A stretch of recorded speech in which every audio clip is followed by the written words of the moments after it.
Bonjour, je m'appelle Hélène Laurenceau et vous écoutez Dyade Podcast. Une dyade, c'est l'ensemble de deux éléments en interaction.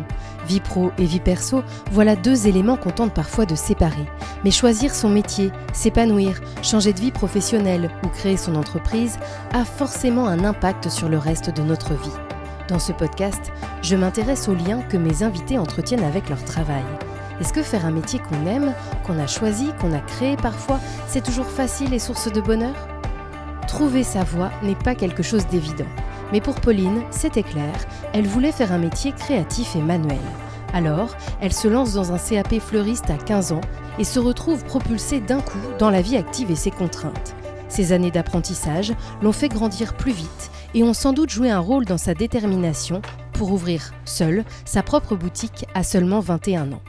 2 ans plus tard, elle s'y sent chez elle, y a imposé son style et c'est au milieu des plantes qu'elle a choisies avec soin qu'elle revient sur son parcours et sur ce choix de métier dont elle n'a jamais douté. Moi c'est Pauline, j'ai 23 ans et je suis fleuriste.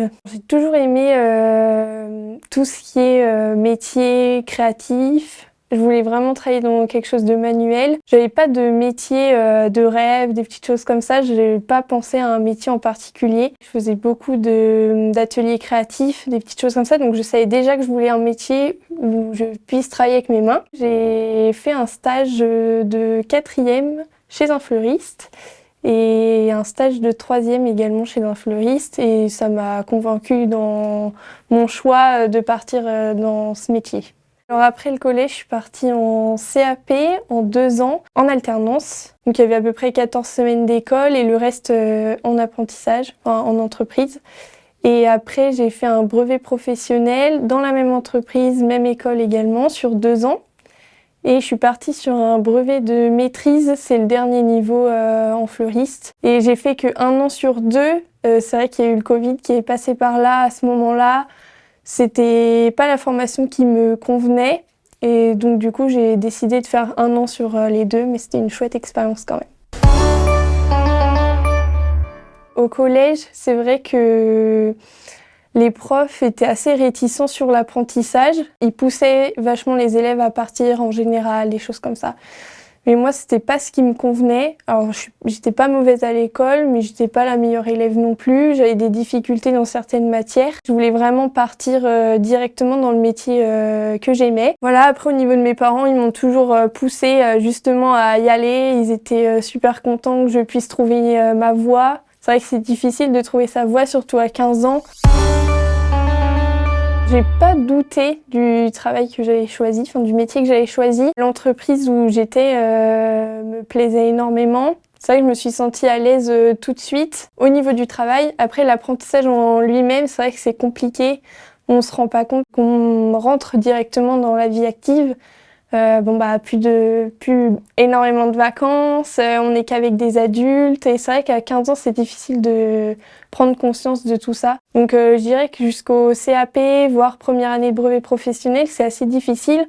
On n'a pas la même vie non plus au niveau des amis, etc. Je pense qu'on prend de la maturité beaucoup plus vite en apprentissage. Mais après, voilà, il y a des points négatifs et positifs partout, mais c'est vrai que ça a été le côté un peu difficile au niveau de rentrer tout de suite dans la vie active et de travailler avec des horaires aussi beaucoup plus longs. J'ai fait pas mal de concours, meilleur apprenti de Vendée, un concours au Haras de la Vendée également, les Olympiades des métiers aussi. C'est vrai que j'en ai fait à peu près 5 ou 6, je sais plus exactement. C'est chouette, c'est une belle opportunité. Ça permet aussi de montrer un petit peu notre métier, de le mettre en valeur.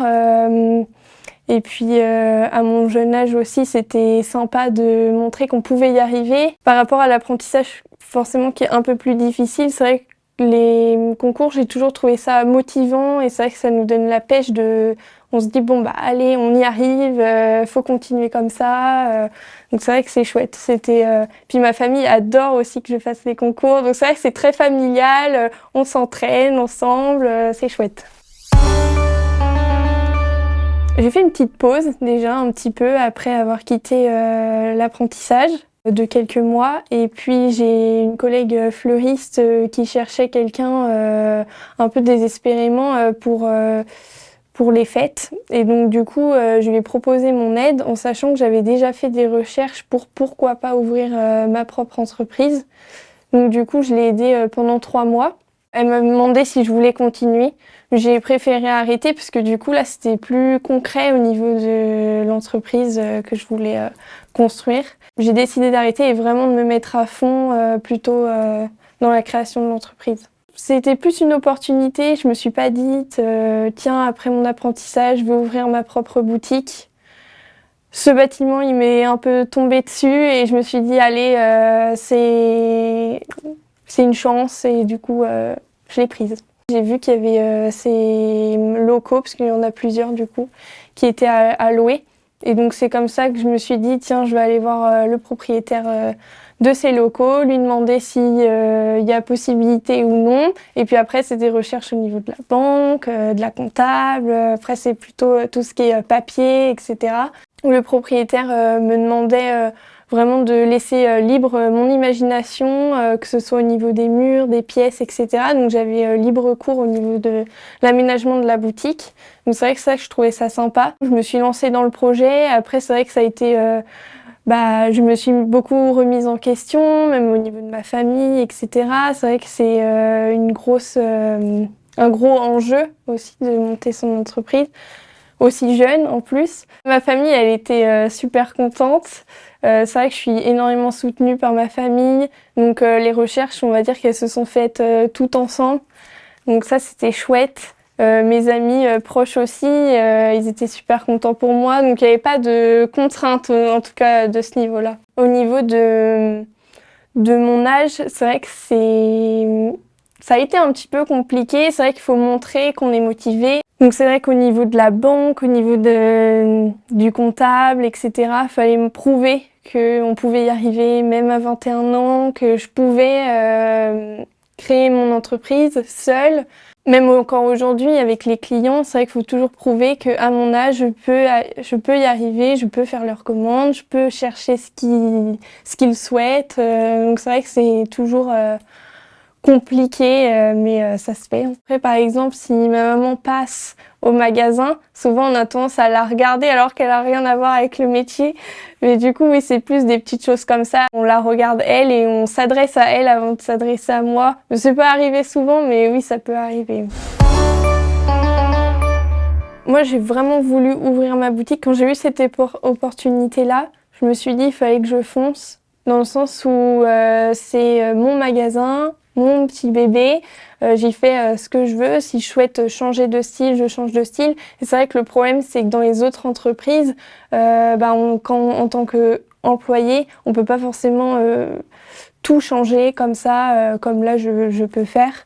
Au niveau du salaire aussi, c'est vrai que être employé chez quelqu'un dans nos métiers, par exemple on va gagner le SMIC. Là je sais que en tant que responsable, je peux aussi me développer ma créativité, ma clientèle et gagner moi c'est ce que je gagne, c'est par rapport à mon travail. Et c'est vrai que ça c'est chouette, c'est vraiment montrer ce que moi je suis capable de faire. Parce que c'est vrai qu'au niveau de la créativité, même chez les autres fleuristes, c'est assez, on fait ce que l'entreprise demande par rapport à son style, par rapport à plein de choses. Et donc là, je peux vraiment me développer par rapport à moi, ce que je souhaite et ce que j'ai envie. Donc ça, c'est vrai que c'est chouette.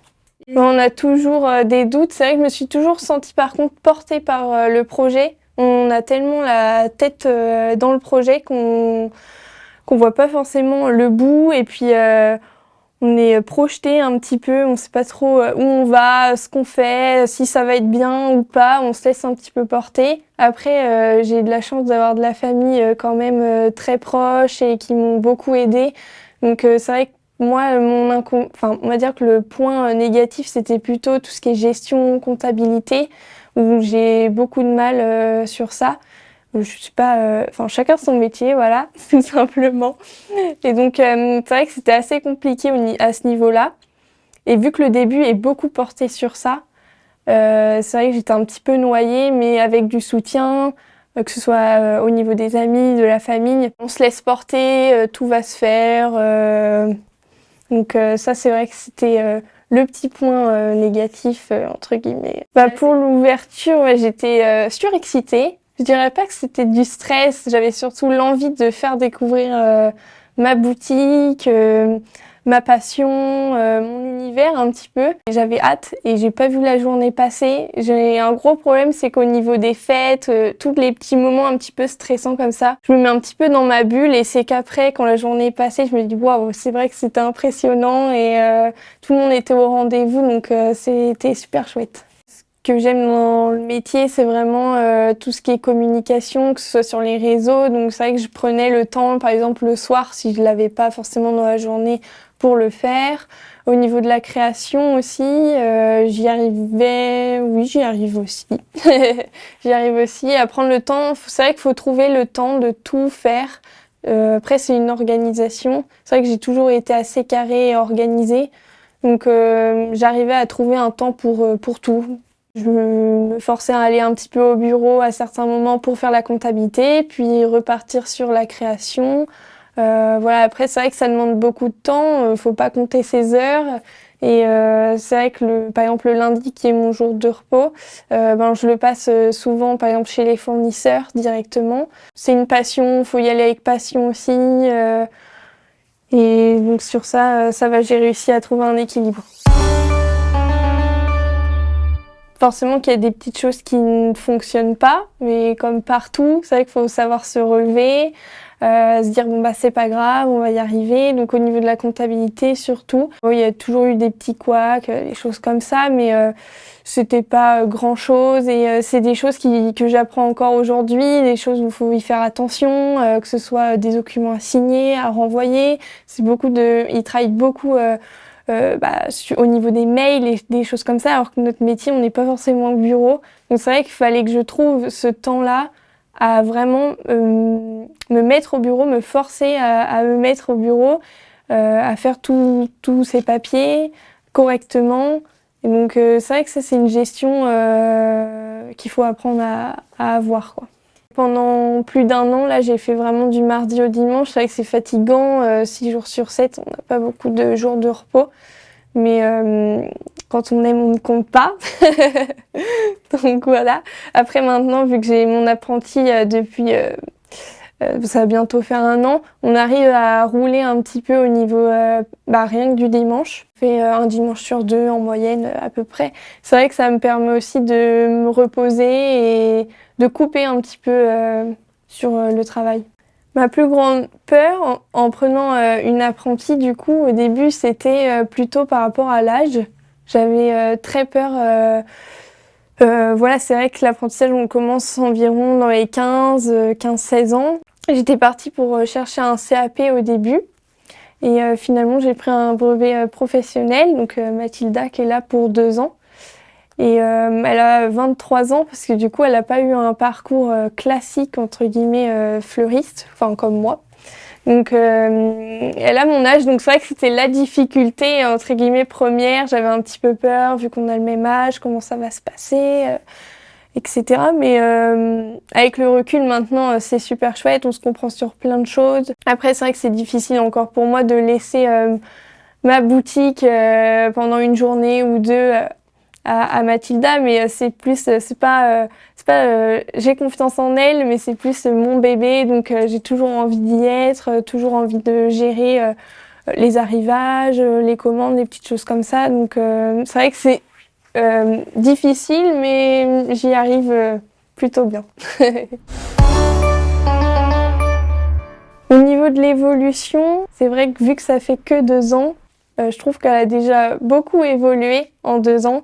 Donc c'est vrai que déjà rester à peu près comme c'est aujourd'hui, avec l'envie de toujours d'aller au travail, avec passion, transmettre aussi mon métier comme je fais là à Mathilda. C'est vrai qu'on évolue, on a fait construire une pergola par exemple été dernier, des petites choses comme ça qui peuvent changer un petit peu la boutique. On change régulièrement les meubles, donc ça peut être plus une évolution dans ce sens-là.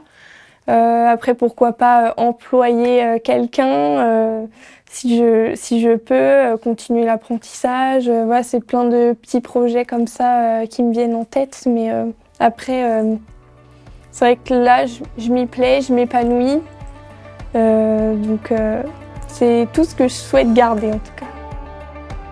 Merci à vous pour votre écoute, à Pauline de m'avoir reçue dans sa boutique. Pour cet épisode, je tiens aussi à remercier tout particulièrement Elodie qui a soutenu Diade Podcast lors de la campagne de financement participatif sur Ulule et dont vous pouvez aller écouter l'épisode qui a été diffusé au mois de mai. Si l'épisode vous a plu, pensez à vous abonner, à partager, à laisser des étoiles et des commentaires, c'est le meilleur moyen de me soutenir. Et je vous dis à très vite pour un nouvel épisode.